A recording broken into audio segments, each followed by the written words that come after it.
Y un segundo aspecto, que no puedo dejar pasar, señor ministro, cuando no es expresamente el tema del que nos ocupa, pero pues usted es el ministro de Minas, y es el paro senadores de Remedios y de Segovia.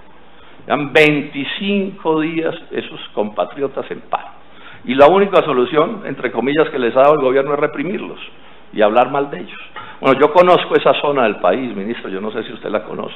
Yo la conozco, y esa es una zona como todo Colombia de gente buena, trabajadora, luchadora, que se han abierto paso con las uñas, que cogieron un territorio que era una especie de desierto y lo volvieron un territorio, pues, que digamos no es que estén todos los problemas resueltos, pero haya una actividad económica en razón de una pequeña y mediana minería que de no existir, ese territorio sería un desierto.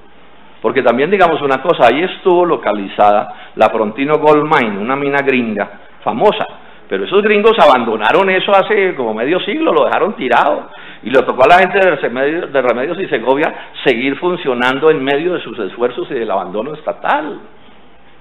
Esa es la historia patria, y se crearon una serie de relaciones. Ahí hay minerías ancestrales de toda una vida, gente, repito, honrada y trabajadora. Claro, como en todas partes puede haber algún delincuente, como entre los banqueros no falta el pillo que aparece, ¿sí? O entre las empresas más encopetadas, ahí están ya acusando nada menos que al jefe de Corricolombiana, y los de Odebrecht resultaron unos delincuentes internacionales. Pero uno no puede decir entonces que es que todo aquel que tenga una empresa es un delincuente, y lo mismo no se puede decir de la pequeña y mediana minería. Me irrita particularmente esa comodidad con la que despachan aquí las cosas en Colombia. Entonces, cuando son los de un lado, la presunción absoluta de inocencia, y no me opongo. Pero cuando se trata de las gentes sencillas, ahí sí es la presunción de sospecha o de culpabilidad. Bueno, entonces están en un pleito inmenso. En últimas, ¿por qué? Es bueno que esto lo sepa el país. Esa Frontino Gold Mine la dejaron tirada a los gringos, era una mina importante. Y ese es un tipo de territorio donde opera es la propiedad privada sobre el suelo y el subsuelo, son unos títulos que vienen desde muy atrás. Pero esa Frontino, yo esto lo debatí en este congreso, en esta comisión, lo debatí. Esa Frontino Gold Mine, los gringos que abandonaron eso, por documentos en Nueva York, se lo dejaron a los trabajadores de la empresa para que los trabajadores de la empresa se pagaran de esa manera sus acreencias laborales. Y con esa lógica eso funcionó mucho tiempo. Bueno, cuando se vino el boom de la minería y de los altos precios del petróleo, entonces le cayeron casi que como chulos los grandes poderes económicos a miles y miles de compatriotas que venían haciendo minería honradamente, sin que nadie los persiguiera ni los molestara, porque el negocio era como chimbo, negocio más bien malo, y entonces se lo dejaron a los pobres. Entonces, cuando se disparan los precios del petróleo, entonces caen todas las transnacionales del mundo, y no pocas nacionales, a imponerse sobre el territorio. Eso es lo que tenemos en Segovia, ese es el lío que tenemos. Y entonces ahí sí sacan todas las leyes, e hicieron una cosa indebida, yo lo expliqué aquí. Esa Frontino Gold Mine terminó bajo el control, bajo la propiedad de la Gran Colombia Gold. En un proceso bien discutible, en otro país eso no lo hubieran tolerado de ninguna manera. Y ella es hoy la propietaria del suelo y del subsuelo, o por lo menos tiene títulos, pero en unos territorios que están llenos de gente.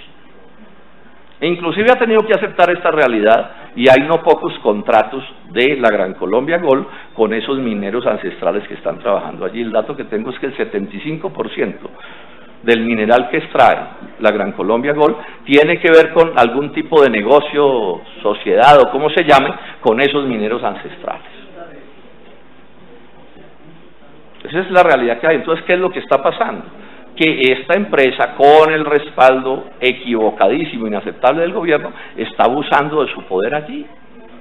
Y no hay quien le ponga el cascabel al gato. Y los mineros, por supuesto que están dispuestos, estos mineros ancestrales, populares, esta clase media empresarial, pues quiere llegar a acuerdos, pero hay una intemperancia de parte de la empresa para negándose a facilitar las cosas como deberían hacerse, como si aquí no hubiera, ministro, realidades,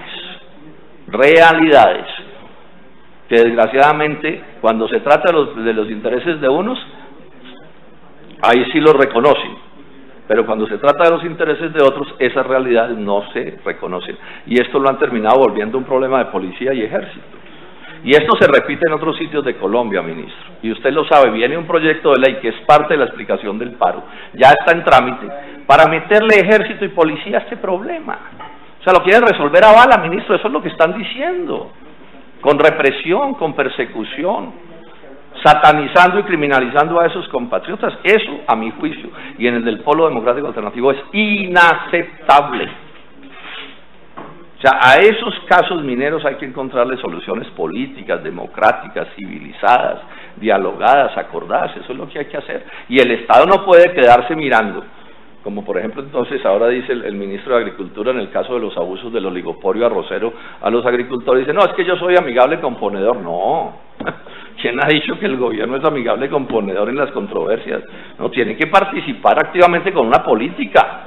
Y la política en el caso de Remedios y de Segovia y de otros territorios semejantes tiene que ser una simple, que yo resumo en una frase: el sol debe salir para todos. Que los de la Gran Colombia pues se ganen sus dólares, pero bueno, ¿y cómo caben los demás en esa zona de Colombia? ¿Qué hacemos con ellos? ¿Los declaramos criminales y entonces se aplastan como cucarachas? No puede ser así, no estamos de acuerdo con eso. Y puede que lo terminen logrando, pero aquí siempre sonará nuestra voz, señor ministro, diciendo, así no puede ser, o por lo menos no debe ser. Porque la historia brevísima que he contado aquí, pues en segundos yo podría detallar esto mucho más, lo que me dice es que no debe ser de esa manera. Repito, este no era el tema específico, pero pienso que era importante plantearlo. Entiendo que hoy además va a estar por aquí por el Congreso una comisión de mineros de Segovia y de Remedios, y que es bueno que oigamos y que el país sepa de qué es de lo que estamos hablando. Pero entonces, me devuelvo a donde estaba. El presupuesto es un desastre, doctor Mora. Un desastre, y se van a agravar todos los problemas sociales y políticos del país. O sea, aquí lo que vienen son más sufrimientos y más dolores de cabeza y más líos, pero además sin esperanza de solución, porque el modelo económico que están montando es un modelo económico que no funciona. Yo le haría una pregunta al ministro: ministro, ¿usted ve alguna otra lotería de alguna cosa que se nos atraviese en el futuro de Colombia? Yo no la veo. O sea, lotería que se vuelvan a disparar los precios de los commodities, nadie la ve. Que vuelvan a bajar las tasas de interés todo lo bajas que estuvieron en esta década anterior, tampoco se ve. Que se dispare la capacidad de compra del mundo entero para que de alguna manera nos recuperemos, tampoco, o sea, es por ningún lado. Entonces aquí lo que podemos estar es entrando en una crisis larga y profunda, y el modelo económico diseñado dice que las crisis largas y profundas las pagan los de abajo. Solución, ¿sí? Entonces, que los de abajo paguen más impuestos, sufran más, se desempleen, etcétera. Así tampoco se resuelven, o no deberían resolverse las crisis. Muchas gracias, señor presidente.